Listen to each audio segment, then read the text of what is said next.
about 400 people didn't get their books, or maybe. What's up, everybody? Welcome to another episode of A Better Way to Heal podcast. This is Dr. Rachel Gregg with you.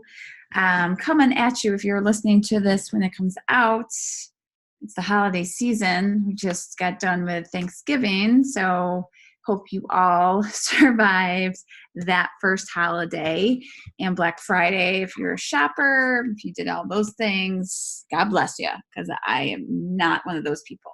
So anyway, I am here today with a very relevant, I think relevant's the right word I want to use, topic for this time of year. And that is dealing with stress and a lot of times the anxiety that comes along with it. So I'm so glad to have you here today. And where do we begin? So this all taps right back into gut health that I've talked about many times and a couple of these previous episodes that have come out. So if you're like, gut health, what the heck does that have to do with anxiety and stress and lack of sleep and all of those things? And check out some of my past episodes because there's a lot of great information right in there for you. So so a very relevant topic, anxiety and sleep and stress comes with that. And when we are, a little bit of stress here and there, like working out for half an hour, increases that cortisol. That is a response that we need to grow our muscles, to get stronger, to get faster. That amount of stress hormone is good for us. We need a little bit here and there. But the fact of the matter is, and there really isn't much of a fight against this, is chronic stress, chronic high levels of cortisol actually are very unhealthy for us. That fight or flight, so going back to like the caveman, where the caveman was doing everything in his power to survive. He needed that flight or fight, or she needed it. To survive, to outrun the tiger that might be chasing him or her, to stay alive. So that is the primal thing that we have in us that we do need. We do, putting your hand on a hot stove, just little things that could cause major issues. We need to have that stress hormone to just like be like, whoa, what are you doing? But like I said, chronic high levels of cortisol do not serve us at all.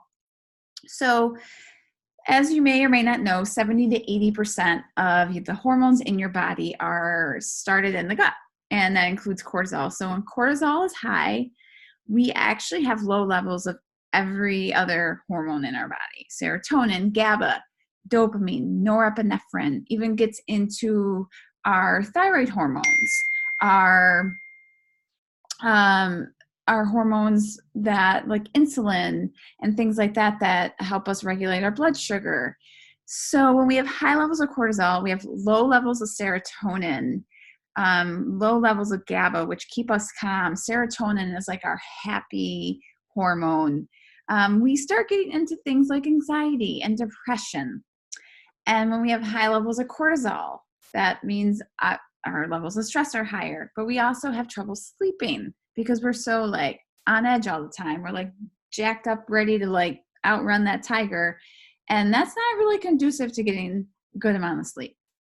So healing the guts, balancing our hormones, reducing the inflammation in our guts to help us regulate those hormones is critical. So when our gut is not in a healthy state, we're not going to have that balance of hormones. So everyone manifests these imbalances in different ways.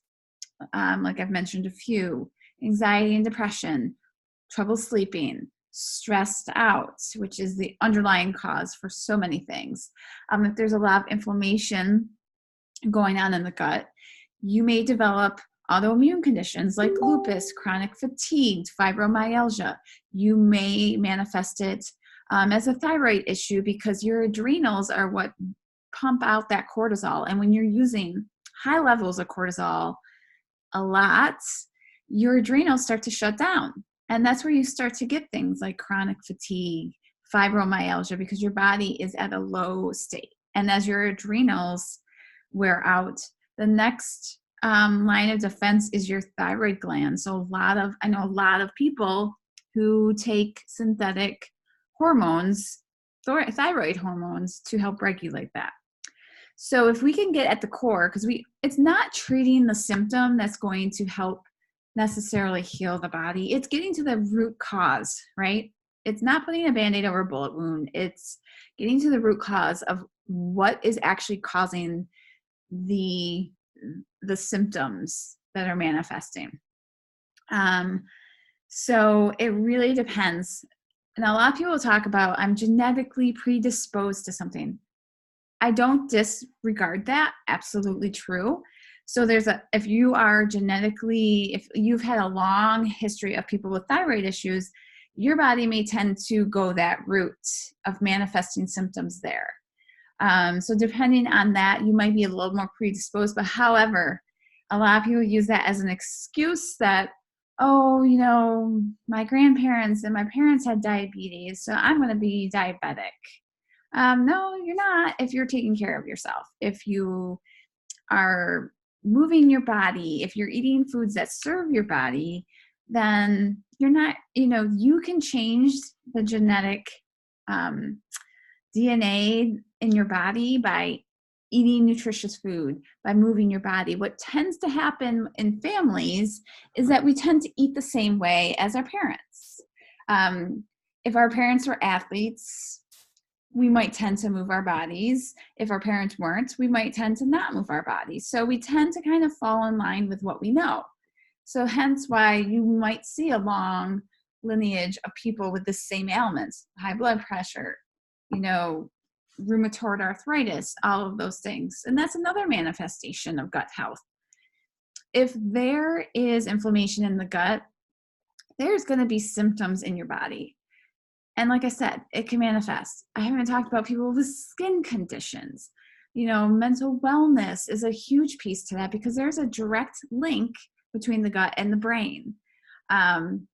Those hormones, that 70 to 80% of the hormones are in your gut, but those hormones regulate the brain as well. So if there is a dysfunction in the hormone, if there's an imbalance in the hormones in the guts, you can pretty much bet that in the brain, there's going to be that issue too, hence the anxiety, depression, other mental wellness issues. So when we talk about overall health, I, a lot of times in the past, have focused on the physical piece of that.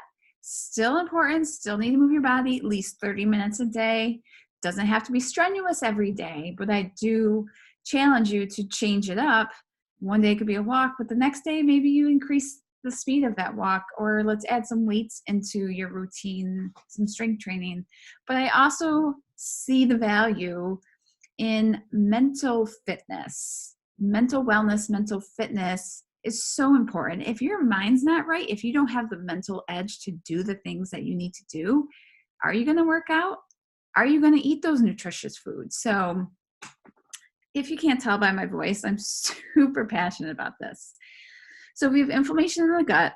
We can have inflammation in the brain. And what does that cause? Well, the things I've already mentioned, but also as we age, we see a lot of people with Alzheimer's or dementia. And that is all related to the fact that there's inflammation going on in the brain. Blood flow is not how it needs to be happening in the brain.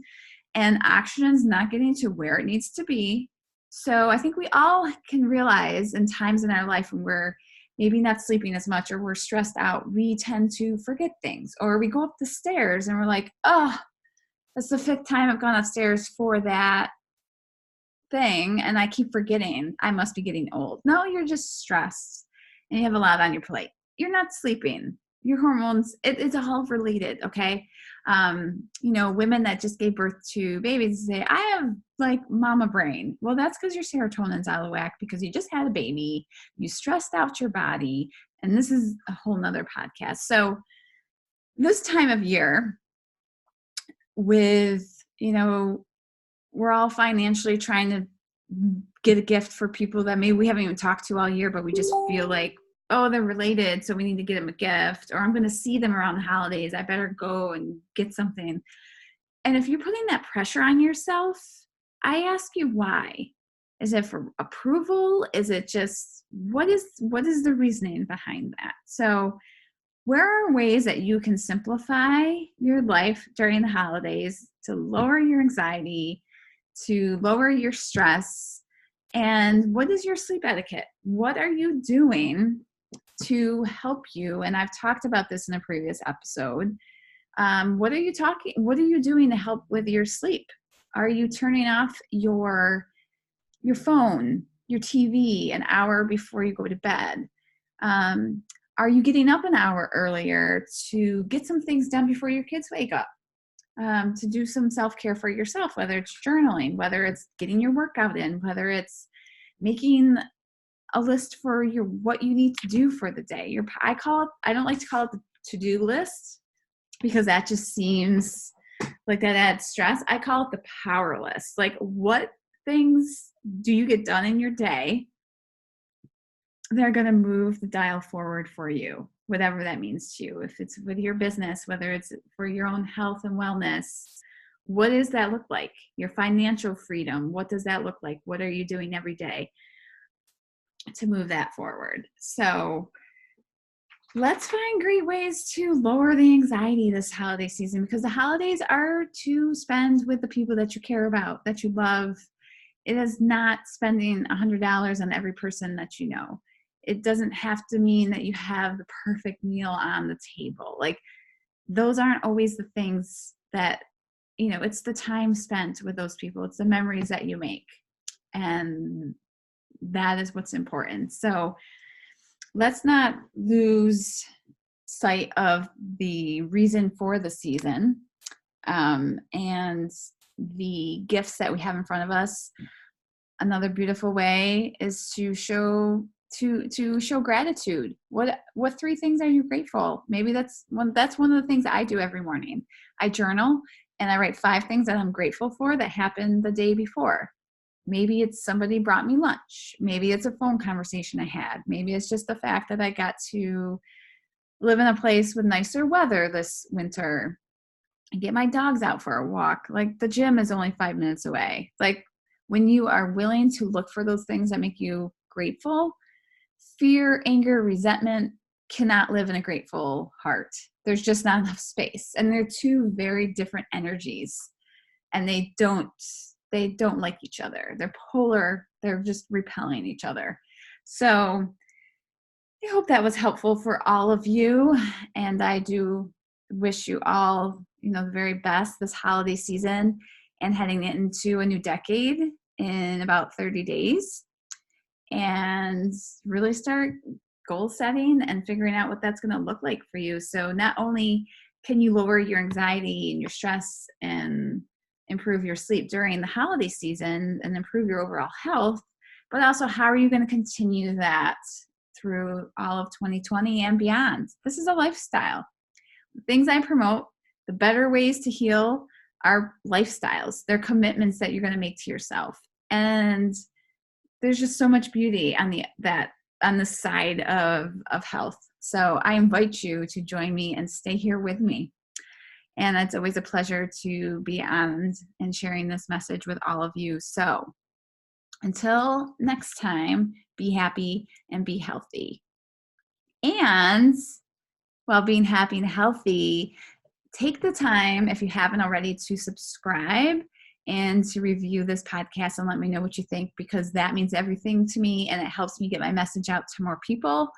And also feel free to reach out and let me know some topics that you would like to hear about in a future episode, and I'll feature your idea on a future podcast. So thank you so much, and I will talk to you soon.